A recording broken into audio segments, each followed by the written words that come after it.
साथियों नमस्कार, मैं लक्ष्मी फार्मिंग आज आपके सामने जो वीडियो लाया हूँ वो वीडियो ये है कि आपकी धान की फसल पे बालियाँ बिल्कुल निकलने वाली हैं, या तो वे 2 इंच निकल चुकी हैं या बिल्कुल गॉब में भर चुकी हैं। इस समय हमें क्या करना चाहिए जिससे हमारी अनाज अच्छी पैदावार में हो, दाने उनके चमकदार मोटे हों, उनका वज़न भी हो और टेस्टी हो। तो इसी टॉपिक पर हम आपके सामने ये वीडियो लाए हैं। साथियों, धान की आपकी फसल जब गॉब में आई है और उसका गर्भित अवस्था में आई है तो ऐसी परिस्थिति में उसे एक एक्स्ट्रा भोजन की ज़रूरत पड़ती है। वह भोजन संतुलित होने चाहिए और पावरफुल होने चाहिए, क्योंकि उसको एक्स्ट्रा डाइट की क्यों ज़रूरत है। एक तो अपनी जान के लिए और दूसरे एक ऐसी जान जो उसके पेट में गर्भित है जिससे उत्पादित होना है, इसलिए उसको अतिरिक्त भोजन की आवश्यकता है। जब हम इस बात को पहले से भी जानते हैं कि जब भी कोई जीव, चाहे वो पशु हो, चाहे इंसान हो, चाहे वो पेड़ पौधे हों, जब वे अपने गर्भित पोजीशन पे होते हैं तो उन्हें हम अच्छे भोजन, अच्छी डाइट का व्यवस्था करते हैं जिससे उनका शरीर भी स्वस्थ होगा और आने वाला उत्पादन भी अच्छा होगा। इसलिए हमें वही प्रक्रिया इन पौधों के लिए भी हम समझते हैं कि उन्हें एक्स्ट्रा डाइट की ज़रूरत होती है। इसीलिए आपको इस पर ध्यान देना चाहिए। एक्स्ट्रा डाइट में इस समय क्या क्या चाहिए, तो सबसे पहले आपको चाहिए पोटास खाद MOP के नाम से आती है। 50 किलो के बैग में आती है और दूसरी जो है वो चिलेटेड फॉर्म में आती है जो 4 किलो या 5 किलो के बैग में रहती है। आप यदि चिलेटेड फॉर्म की ले रहे हैं तो 10 किलो प्रति बीघा 20 बिस्वा के लें, और यदि आप बैग 50 किलो के बैग का पोटास खरीद रहे हैं, मिल रहा है आपके एरिया में, तो इसको आप कम से कम 2 किलो 1.5 किलो प्रति बिस्वा के रेट से डालें अपने धान के।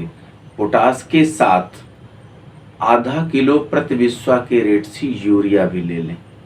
पर यूरिया डालते समय इस बात का ध्यान रखें कि आपके धान की फसल जो है वो अगर बाढ़ उसकी ज़्यादा है तो यूरिया सिर्फ 1 पाव के रेट से लें, 1 पाव प्रति बिस्वा के रेट से, मतलब 5 किलो प्रति बीघा 20 बिस्वा का तभी मिलाएं। क्योंकि ज़्यादा यूरिया की मात्रा यदि आप मिला देते हैं तो आपकी धान की फसल गिर जाने की अंदेशा रहता है। तो आपको पोटास मिलानी है, यूरिया मिलानी है और इसके साथ माइक्रोन्यूट्रिएंट मिलाना है। माइक्रोन्यूट्रिएंट जैसे एरीज कंपनी का एक आता है एग्रोमिन, प्लांटानिक एक आता है, कानपुर का बना हुआ होता है, बनारस के बने हुए आते हैं। ऐसे माइक्रोन्यूट्रिएंट आते हैं जिसमें zinc, iron, copper, magnesium, boron, aluminium, तमाम ऐसे सारी चीज़ें मिली हुई होती हैं जो पौधे को ज़रूरत होती है।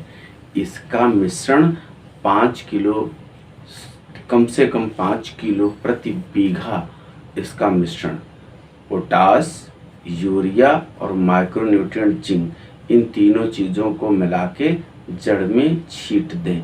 छीटते समय आपको ध्यान रहना चाहिए कि उसमें नमी ज़रूर होनी चाहिए। यदि आपको ये चीज़ें नहीं मिल रही हैं तो उस समय आप जो NPK सॉलिड फॉर्म में होते हैं और उन्हें हम WDG के रूप में रहता है, उसको घोल बना के हम स्प्रे करते हैं, उसको ले लें आप और उसको 200 ग्राम, 100 ग्राम से 200 ग्राम तक की मात्रा प्रति टंकी में डाल के हम उसका स्प्रे कर दें, जिसमें 12-32-16 और NPK दोनों रहता है या 0052 ऐसा रहता है। आप उसमें आप उसको ले लें और घोल बनाएं, घोल बना करके अपने धान की फसल पर स्प्रे कर दें। इससे भी आपकी धान की फसल में बहुत अच्छी डाइट मिल जाएगी और इनके दाने मोटे होंगे, चमकदार होंगे और वज़न इनका बढ़ जाएगा। साथियों, हम भूलवश इस समय जब गाँव की स्थिति आती है तो हम किसान भाई सिर्फ यूरिया के लिए ला जा कर के डाल देते हैं। मेरी राय में ये बहुत ही नुकसानदायक चीज़ है, कोई फ़ायदा नहीं होता। इससे क्या होता है कि आपके पेड़ का तना जो है, जिसमें बालियाँ निकलती हैं, उसका डंठल बड़ा हो जाएगा, दाने का आकार जो है वो दूर दूर पड़ जाएंगे और वे पतले और हल्के वज़न के होंगे। और एक संदेशा होगा कि यदि पेड़ बड़ा हो जाता है तो वे गिरने के भी चांसेस रहते हैं।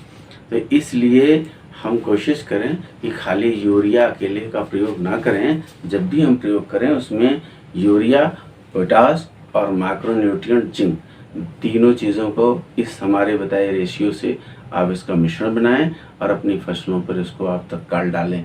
ये तीनों चीज़ें बहुत आवश्यक हैं। इसमें खर्च बहुत ज़्यादा नहीं आने वाला है। सब कुछ फसलें एकदम बिल्कुल अब तैयार हो चुकी हैं। ये बहुत उचित समय है। इसके डाल देने से आपके दाने की बालियां घनी होंगी। इसमें पटपर, फराहा जिसको बोलते हैं, वो नहीं होगा और दाने नज़दीक पैदा हो लगेंगे और वे दानों में खूब बढ़िया चमक होगी। उनके वज़न बढ़ जाएगा, आपकी पैदावार बढ़ जाएगी, निश्चित रूप से बढ़ जाएगी। किसान साथियों, ये मेरा वीडियो ध्यान से देखें और इसका प्रयोग अपने जीवन में करें और हमारे इस वीडियो को लोगों में शेयर भी करें। मेरे चैनल को सब्सक्राइब करें। धन्यवाद।